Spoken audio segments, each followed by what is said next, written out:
Y saludamos a nuestra próxima invitada, abogada, doctora en Ciencia Política de la Universidad de Concepción y directora del Programa de Estudios Europeos, Paulina Astroza, quien está con nosotros después de harto tiempo. Paulina, muchas gracias por aceptar nuevamente estar con nosotros acá en TVU. ¿Cómo estás?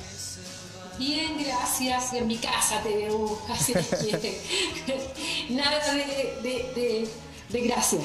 Nosotros felices también de poder compartir contigo en semanas que han sido bien movidas en el ámbito noticioso, en el ámbito familiar también lo comentamos acá y te enviamos a ti y a tu familia las condolencias por el fallecimiento de tu suegro. Han sido días bien movidos, además con todo lo de la pandemia, pero principalmente, Paulina, con lo de Estados Unidos, expectación mundial por estas elecciones. Hasta el día de hoy no todos han felicitado al presidente electo, hay algunos, ¿cierto?, que están esperando, como Vladimir Putin en Rusia, que esto se haga oficial, con Kamala Harris, cierto, que ya se erige como una posible primera presidenta en la historia de los Estados Unidos. Increíble que todavía ni siquiera asumen y hay tanto que comentar, Paulina. Sí, muchísimo, mucha información, la verdad es que cuesta procesarla toda. Además que yo siempre con una atención a Europa, que también está pasando muchas cosas. Mucho que decir de estas elecciones. Lo primero es que, tal como lo venimos comentando hace años ya aquí, partió siendo una elección atípica, fue una campaña atípica y estamos teniendo un término, o sea, lo más surrealista que hay, porque nunca en la historia de los Estados Unidos un presidente niega el resultado, se niega la evidencia, anuncia una cantidad de recursos para poder seguir estando en el poder, y además que, tal como lo hemos conversado aquí con Connie y contigo, él preparó este escenario. O sea, él vino hace mucho tiempo, desde que las encuestas ya lo mostraban como perdedor. Lo que empezó a hacer fue justamente crear este ambiente de que le iban a robar la elección, que iba a haber un fraude, que si él perdía era por causa del voto postal, por correo. Hizo una campaña en contra del servicio postal. O sea, él creó este ambiente también, él esperaba otro escenario, que fue peor a lo que él esperaba en cuanto a los grandes electores y a los distritos, a los estados que perdió. Pero no obstante, hay que consignar que obtuvo 71 millones de votos, obtuvo, o sea, casi la mitad del país, un 48-49% votó por Donald Trump, tuvo 8 millones de votos más que la elección anterior, por lo tanto hubo una movilización mayor, tanto más por Biden que por Trump, pero también por Trump, y eso también hay que decirlo porque es un capital que él tiene indudablemente, y al mismo tiempo es peligroso. Y ahí se abre la incógnita, Paulina. Había una editorial muy interesante del New York Times hace unos días que señalaba que lo de Trump hace 4 años no fue un accidente, es un movimiento, es algo que llegó para quedarse. ¿Cómo proyectas tú, ya vamos a entrar en Biden y en Harris, pero cómo proyectas tú lo que le queda de periodo gobernando Estados Unidos y lo que va a hacer también después que salga de la Casa Blanca? O sea, él sigue siendo el presidente de los Estados Unidos hasta el 20 de enero del 2021, con todas las competencias y con todas las facultades que tiene el presidente de los Estados Unidos. Por lo tanto, de aquí a esta fecha, él puede hacer mucho daño aún. Hacer y deshacer. Claro, el día de ayer él ya despidió al ministro de Defensa, al secretario de Defensa, y nombró inmediatamente a otro. También se da cuenta de la venta de armas que le está haciendo Arabia Saudí. Por lo tanto, de aquí a esta fecha puede hacer muchas cosas que, aparte del daño a la democracia que le está haciendo con esto de resistirse a reconocer los resultados, con que pese a que líderes del partido republicano como George Bush, pese a que la gran mayoría de los líderes del mundo han felicitado a Biden, y hoy día en la mañana yo escuchaba una entrevista al abogado republicano que lideró la estrategia jurídica el año 2000, cuando ganó George Bush frente a Al Gore por Florida, y que fue finalmente la Corte Suprema quien decidió. Ese abogado, dice claramente que no tiene ninguna posibilidad hoy día Trump de ganar, que son muchos estados, que la diferencia es muy grande. En ese caso eran 537 votos, la diferencia que había en Florida, y por eso que se llamó un reconteo. Y de eso dependía el triunfo finalmente de quién iba a ser el presidente de los Estados Unidos. Y él dice que le recomienda hoy día a Trump. Y él dice que abandone esta lucha, que reconozca el triunfo de Biden y que empiece la transición, porque normalmente lo que se hace en esta época es preparar la transición de una administración a otra, cosa que no ha pasado con Trump agarrado al poder y anunciando esta batalla legal que de verdad le va a causar daño a los Estados Unidos. Bueno, lo que causó también mucho daño fueron las declaraciones de, en su momento, salirse del Acuerdo de París en términos medioambientales. Fue algo que se comentó por mucho tiempo, pero que se concretó hace muy poco, ¿cierto? La semana pasada. ¿Qué va a pasar con esa temática, tomando en cuenta la importancia de los Estados Unidos, la cantidad de emisiones y de contaminación, pero sobre todo el discurso, Paulina? Estados Unidos es una potencia mundial, hay mucha réplica en las palabras, ¿cierto?, de las autoridades. Vemos desde ya al presidente y a la vicepresidenta electas mucho más cautos, unificadores también en sus declaraciones. Ya se ha dicho también que se van a reintegrar a este pacto. ¿Cómo ves ese episodio en particular y todo lo que se ha generado? O sea, es un símbolo de lo que fue Trump y lo que quiere restablecer Biden y Kamala Harris en un nuevo mandato. Porque tal como tú señalas, una de las primeras medidas que anunció Trump cuando ganó fue el retirarse del Acuerdo de París. Pese a que lo anunció hace 4 años atrás y con bombo y platillo, la verdad es que había una cláusula en el propio Acuerdo de París que había que cumplir con esa cláusula. Yo me acuerdo que la expliqué mucho en su momento, y esa cláusula finalmente se cumplió los requisitos el 4 de noviembre. O sea, las elecciones fueron el 3 y recién el 4 de noviembre Estados Unidos jurídicamente dejó de ser parte del Acuerdo del Clima o Acuerdo de París. Y en la campaña, John Biden ya había dicho que si ganaba, una de sus primeras medidas iba a ser a reincorporar a los Estados Unidos al Acuerdo de París. Y ese ya es una señal importante, porque también ha dicho que va a volver a muchas instituciones de la Organización de las Naciones Unidas, como la Organización Mundial de la Salud y otras, en las cuales se va a reincorporar cuando el presidente Trump se había retirado de ellas. Y así tú ves una serie en política exterior, que Biden tiene la intención de retomar las relaciones con sus aliados, sobre todo con europeos, a quienes Donald Trump trató bastante mal, y tratar de a poco, porque tampoco va a ser algo rápido e inmediato, pero ir recomponiendo aquellas relaciones que rompió o que dañó Trump durante estos 4 años con sus principales aliados. Paulina, y a propósito de recomponer muchos aspectos, ¿cierto?, de todo lo que hizo Donald Trump, ¿son esas las expectativas que generan, digamos, un criterio bien unificado por parte no solamente de la gente en el mundo, sino que sobre todo también los medios de prensa, que han escrito sin tapujos en diversos lugares del planeta sobre la elección de Joe Biden y todo lo que se podría generar de bueno para Estados Unidos y para el mundo? Las expectativas, ¿tú crees que son un tanto excesivas?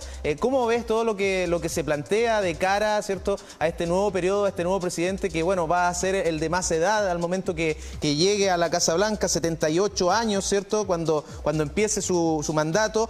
Todo lo de Kamala Harris, ¿cierto?, siendo la primera mujer vicepresidenta en casi 250 años de historia, todo el simbolismo además de dónde viene ella, de su origen, de ser afroamericana. ¿Cómo ves las expectativas de este nuevo periodo que va a iniciar los Estados Unidos en el 2021?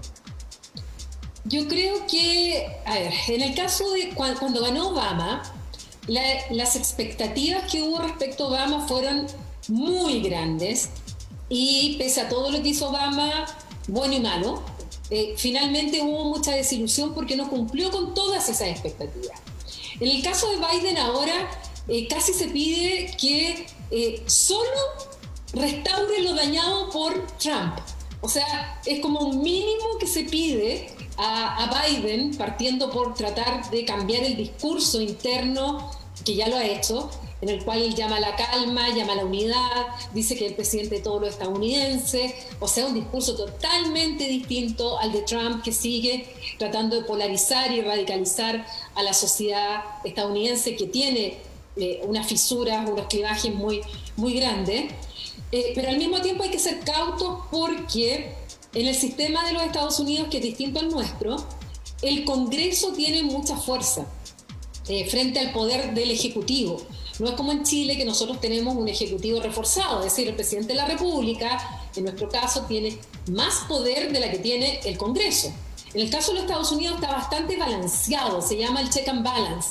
Y por la información que tengo que corroborarla, porque faltaban algunos datos, pero el Senado quedaría en manos de los republicanos, la Cámara de Representantes en manos de los demócratas, pero en la Cámara de Representantes habrían perdido varios escaños los demócratas y habrían ganado republicanos en ese caso, y también habrían sido reelegidos republicanos tanto en la Cámara de Representantes como en la Cámara en el Senado, republicanos con un perfil muy duro, muy onda Trump, y que fueron reelegidos. Entonces, hay muchas cosas que Biden no va a poder hacer solo si es que el Congreso, sobre todo el Senado, lo bloquea.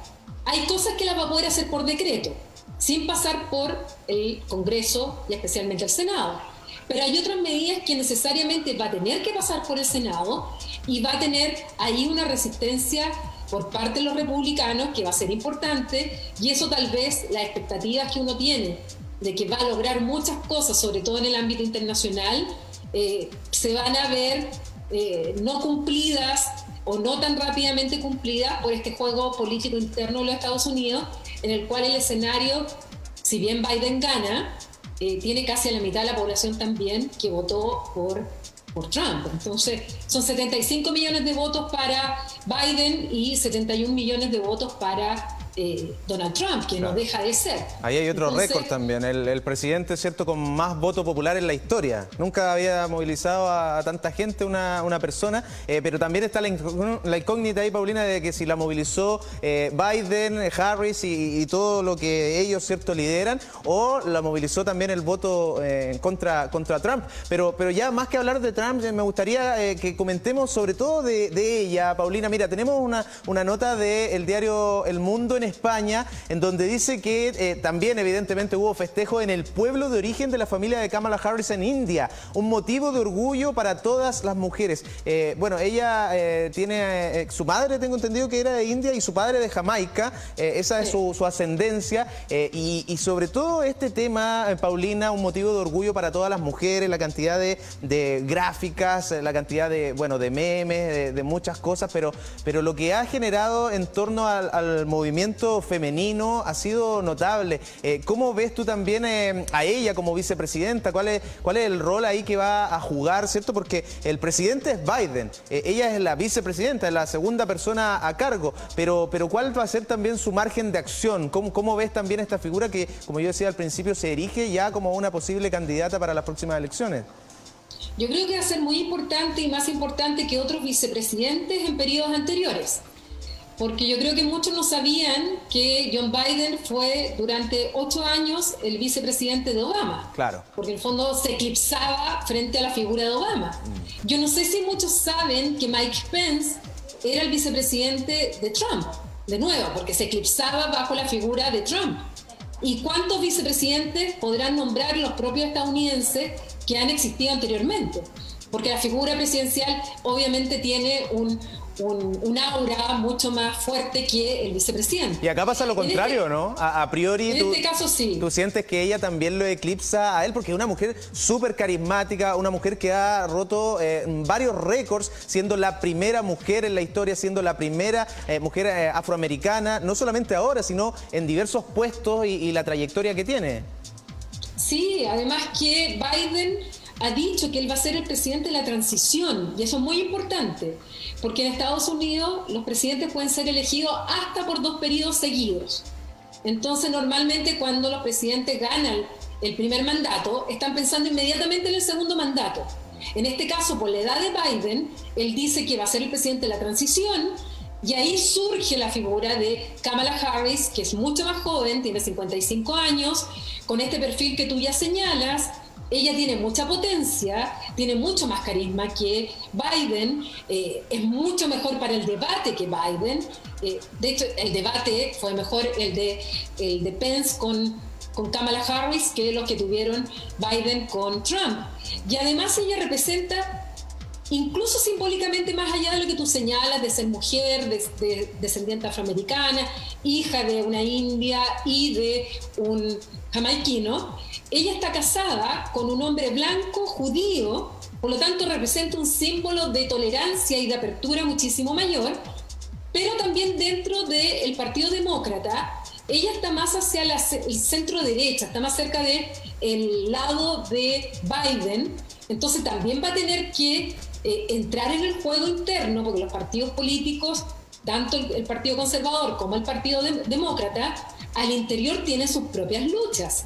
Ellos representan más a la derecha, entonces van a tener que entrar también a ver cómo van a negociar y qué leyes van a llevar a cabo inmediatamente, porque tienen un sector que los apoyó, que votó por ellos, pero que no los convence totalmente, que es el sector de Bernie Sanders o de Alexandria Ocasio-Cortez, que es un sector más progresista y que ellos también van a querer que en este nuevo periodo, bueno, se avance y en algunas leyes o algunas iniciativas más progresistas de lo que tal vez Biden y Kamala Harris quisieran. Y claro que queda en la pole position, si lo hace bien, para que el 2024 ella pudiera ser candidata a la presidencia y tal vez la primera mujer presidenta de los Estados Unidos. Están tan bien repartidos los roles, Paulina. Esto también ha sido analizado, los discursos, el día que, ¿cierto?, se saben ya los resultados.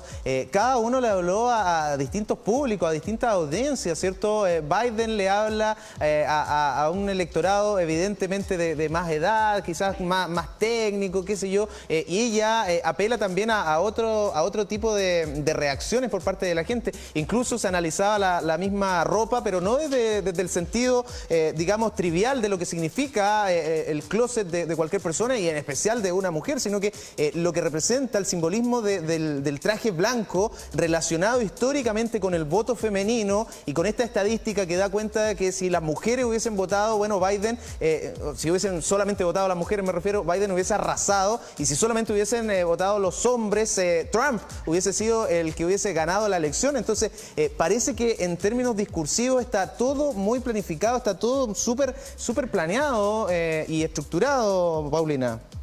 A mí me da la impresión que pese a que ellos fueron rivales en las primarias demócratas, incluso ella fue muy dura en el debate con Biden. De hecho, Biden dice que la eligió justamente por lo buena para debatir con él y cómo lo enfrentó en su momento. Hasta el momento se han presentado como una dupla bastante coordinada, como tú señalas, una dupla bastante afiatada, como esa dupla que también era Obama con Biden, que siempre también se mostraban muy compinches y también cada uno hablándole a su propio sector, pese a que a Obama mundialmente fue una figura mucho más potente. Entonces aquí tú tienes razón, Kamala Harris le habló a las niñas, le habló a las mujeres, habló justamente a los que le dieron el triunfo a Biden. A Biden le dio el triunfo a las mujeres, le dieron el triunfo a los jóvenes y le dieron el triunfo a los afroamericanos. Los hombres blancos, sobre todo, siguieron dando, es un voto más duro de Donald Trump. Entonces, el mensaje iba por un lado de Biden a la unidad de los Estados Unidos, a un mensaje de que hay que romper esa polarización que existe, además que hay una tensión latente, la compra de armas en el último tiempo se disparó en los Estados Unidos, hay un sector que va a creer hasta el final que les robaron las elecciones, por mucho que les muestren la evidencia, y que es peligroso. Grupos supremacistas blancos, armados, y que van a creer de que se perdieron la elección y van a querer defender a toda costa que Trump siga ahí. Bueno, es a ese mundo también al que Biden le habla a la generalidad a volver a una convivencia cívica, a una democracia cívica, que uno puede tener puntos de vista distintos, pero no por eso se van a matar, ni se van a golpear, ni van a ser enemigos. Y en el caso de ella, este mensaje más de esperanza de justamente las minorías, que han ido cada vez ganando más espacio y que por lo tanto refleja también una sociedad compleja y plural y diversa como es la de los Estados Unidos. Claro, bueno, minorías, ¿cierto?, que cualitativamente se han mantenido así, bien criticadas y analizadas por la gente, pero que en el fondo cuantitativamente son mayorías, si es que sabemos, las mujeres son muchas más en el mundo. Paulina, muy interesante todo lo que estamos analizando. Me gustaría terminar con también una conexión con América Latina y nuestro país. Vamos a seguir subyugados a lo que es la economía, el poderío y toda la influencia estadounidense. Cambia un poco el panorama geopolítico también en relación a bueno, lo histórico que ha tenido Estados Unidos con este lado del planeta. ¿Cómo ves tú también esos acercamientos, esos temas que, bueno, de una u otra manera impactan también en nuestra vida? O sea, indudablemente, cuando algunos se quejaban de por qué estábamos transmitiendo, comentando la elección en los Estados Unidos y no tenía nada que ver con nosotros, o sea, les digo, lo que pasa en Estados Unidos tiene efectos inmediatos en todo el mundo. Si fueran las elecciones en un pequeño país que no tuviera ningún impacto, le aseguro que no hay ni corresponsales ni estaríamos todos pegados a las informaciones para saber qué pasa. Hay que ver cómo se movieron las bolsas luego del triunfo confirmado de Biden. Se movieron por eso y se movieron por la información de la vacuna de Pfizer. También, claro. Fueron dos noticias que llevaron a las bolsas inmediatamente, subieron de manera espectacular. América Latina, sí, claro que va a afectar. Primero, yo me pregunto qué va a pasar con Mauricio Claver Carón, que es el presidente del Banco Interamericano de Desarrollo, que finalmente, ya lo conversamos acá, normalmente el presidente es un latinoamericano, y Trump cambió eso poniendo un candidato que además es polémico y que los países latinoamericanos, y Chile, por suerte, aquí se le achuntó y no votamos por Claver Carone, sencillamente los latinoamericanos votaron por él. Pero Claver Carone es una persona que a Biden no le gusta y que vamos a ver cuánto va a soportar Claver Carone, porque Biden no lo puede cambiar, como presidente del BID sin el apoyo de la Casa Blanca. Y ese va a ser un tema. Segundo tema, que hay algunos países que claramente están desilusionados respecto a este triunfo. Parto por Brasil, Jair Bolsonaro y AMLO, López Obrador, que se han mantenido en que no han querido felicitar, que quieren esperar el resultado final, cuando la gran mayoría de los países ya ha saludado. Entonces, ahí también va a haber un cambio. En relación a nosotros y en general a los países de América Latina, que nuestras relaciones se mantienen, son buenas relaciones con los Estados Unidos, sea quien sea. La verdad es que se le criticó mucho a Obama que abandonó América Latina.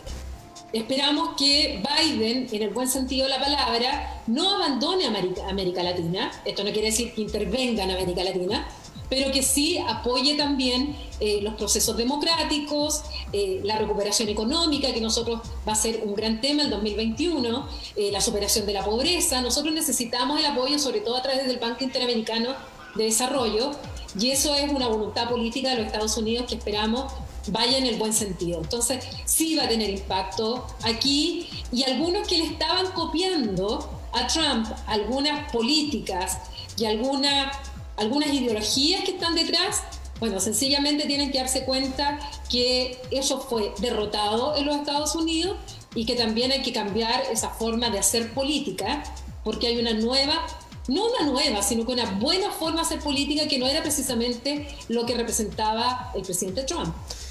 Bien, Paulina Astroza, te queremos agradecer tu tiempo por haber conversado con nosotros en esta jornada de día martes de todos los alcances del triunfo de Joe Biden junto a Kamala Harris. Vamos a seguir muy atentos a lo que haga y deshaga, como decíamos al principio, Donald Trump en lo que le queda al mando de la Casa Blanca y, bueno, lo que se inicia ya el año 2021. Muchas gracias, Paulina Astroza. Invitamos también a la gente que te pueda seguir en Twitter para estar informado de todo lo que ocurre en el mundo. Estamos en contacto, Paulina. Muchas gracias.